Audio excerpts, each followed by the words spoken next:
Hikaru is utterly lost because, you go queen e5 check, push the king behind, knight e4 and knight f6 is almost a mate with all these pieces, and also white is 2 pawns up. So queen h2 played, trying to give some checks here. I don't know exactly what's the plan because I can simply chop the bishop off. He goes, I understand. His plan was if rook takes, there was rook h4 check because this is pinned and you would win the queen. That's why Magnus first gave a check and now takes it. So beautiful timing here by Magnus. If rook h4 check, now just king e3 and it's all safe. And Hikaru's time, by the way, 30 seconds on the clock here.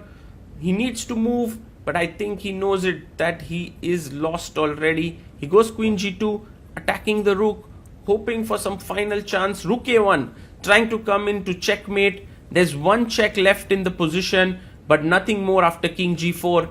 And Magnus looks at the clock. 40 moves are done.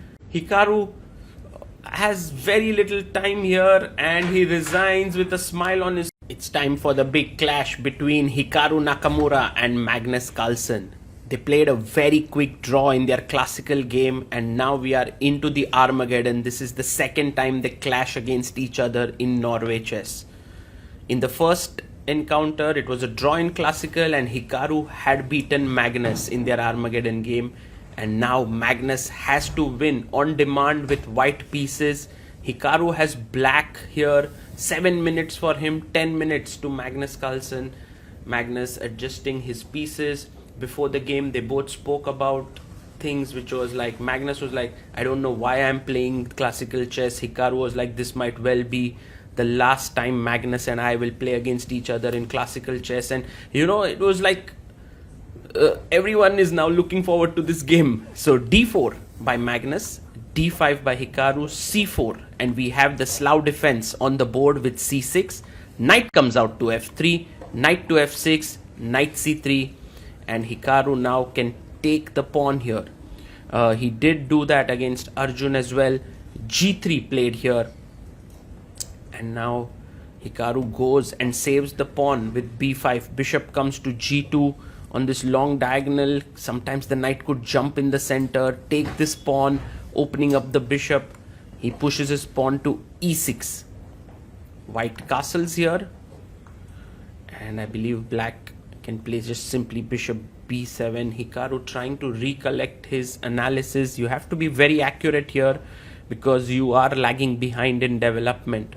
Magnus moves with his knight. Now the threat is knight takes b5. The best move is a6 here, but he goes queen c8. A small inaccuracy, I must say, because later on, as we will see in the game, b3. Now, if you take queen b3 is good compensation. So he goes b4 here, Hikaru, knight a4. And in many positions, it's not so easy now to play your pawn to a5 because knight b6 forks these two pieces. So Magnus now clearly better because bishop b4, this pawn is weak. The king is still in the center. Bishop a3, very nice move.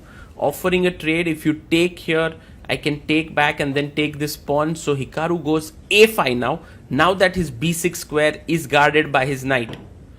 But Magnus now plays a beautiful move, knight takes c3. The point being, if you take here, I go knight c4, attacking this d6 square. So wonderful tactical vision by Magnus shown there.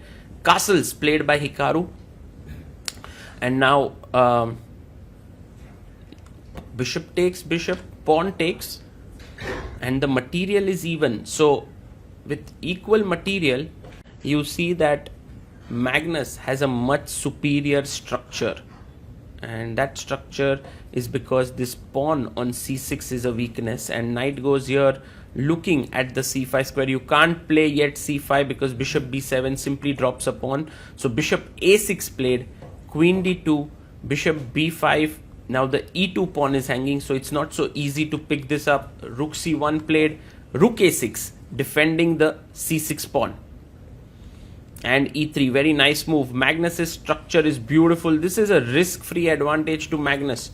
Queen a8 by Hikaru. He's trying to put pressure on the a4 pawn, and Magnus is like, thank you so much Hikaru for the free pawn. But knight b6, if you take here, rook a1 is hanging. But Magnus finds this beautiful move. If knight a4, there is rook b5. So knight d5 played by Hikaru very quickly. Magnus chops off, and Hikaru is like, interesting, because now your light squares are a bit weak, and I do have the light squared bishop. The rook comes back to c1. Magnus is a pawn up and has a good structure, but the king is a bit weak, and you can already start attacking it with h4, h5, h4. Hikaru has 2 minutes 51 seconds. Magnus has 3 minutes 3 seconds. It's a very evenly poised position in a sense that, black does have chances now. h5 played, and Magnus plays h4. Now such a move is stopping the h pawn from moving forward, but does create so many weaknesses. And Hikaru thinking about how exactly can he get the queen into the zone. One idea is queen c8, coming to g4.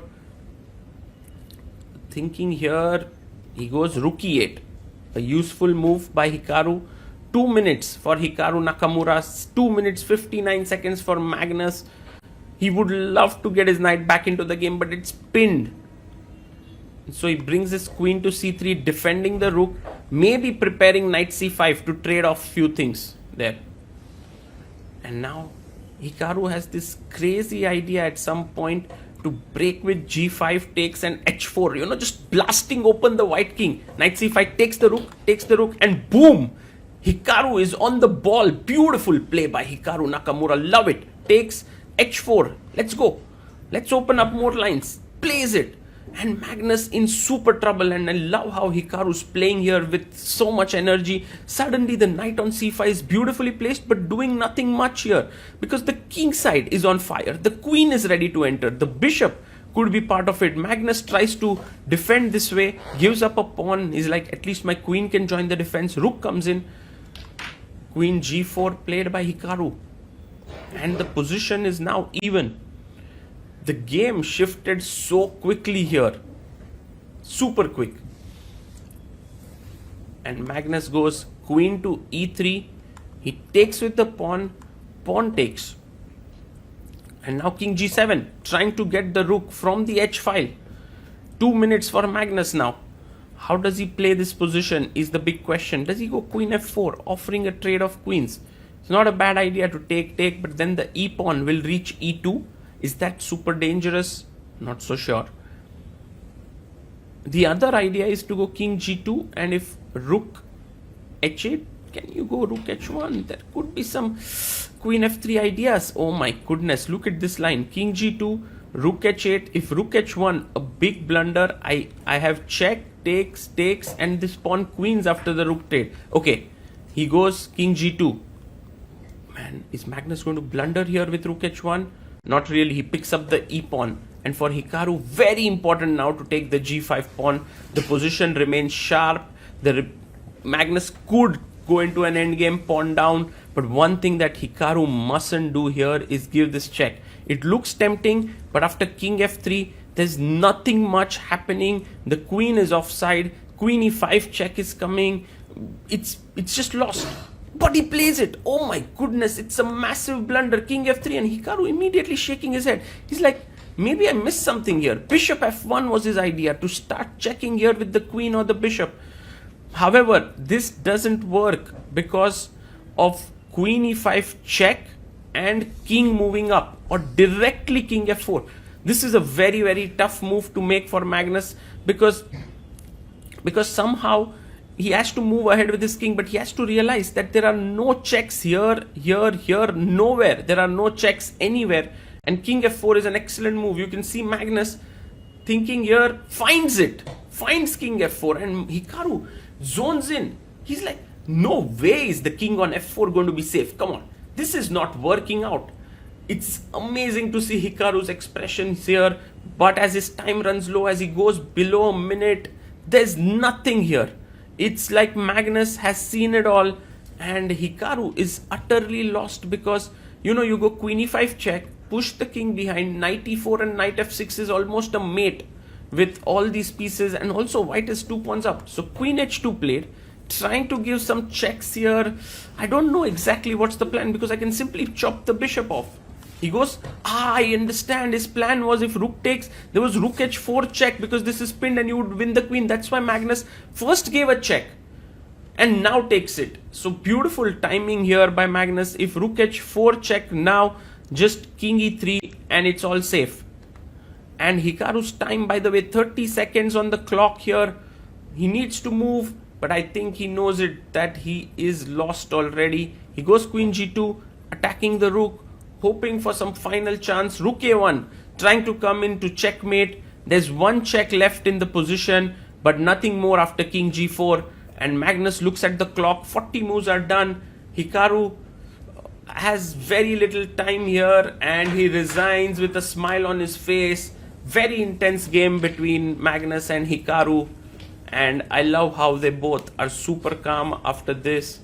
And he says instead of queen h3, just take queen g5 and the position should be fine. Magnus, of course, assessed that position really well. Hikaru played so well in this game, this entire idea with h5, g5, h4, but in the end